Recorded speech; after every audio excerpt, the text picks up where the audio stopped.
कवचं देवानामपि दुर्लभम्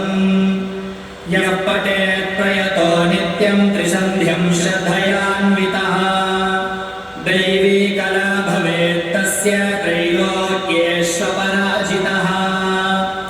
जीवेद्वर्षशतं साग्रम् अपमृत्युविवर्जितः नश्यन्ति व्याधयः सर्वे लूता विस्फोटकादयः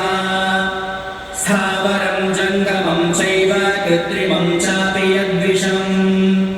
अभिचाराणि सर्वाणि मन्त्रयन्त्राणि भूतले भूचराः खेचराश्चैव जलजाश्चोपदेशिकाः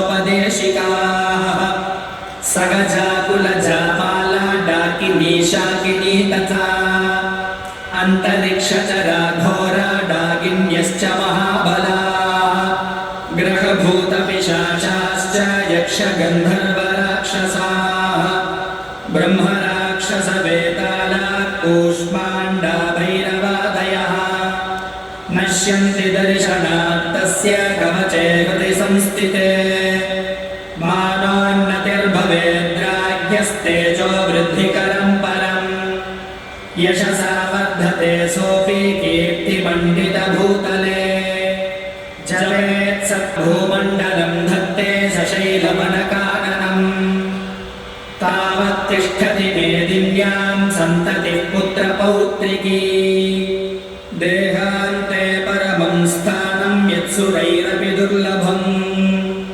प्राप्नोति पुरुषो नित्यं महामाया प्रसादतः लभते परमं रूपं शिवेन सह मोदते इति देव्याः कवचं सम्पूर्णम्।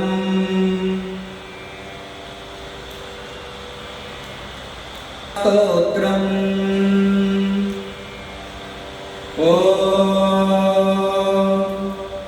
अस्य श्री अर्गळास्तोत्रमन्त्रस्य विष्णुर्षिः अनुष्टुप्छन्दः श्रीमहालक्ष्मीर्देवता श्रीजगदम्बा प्रीतये सप्तशती पाठाङ्गत्वेन जपे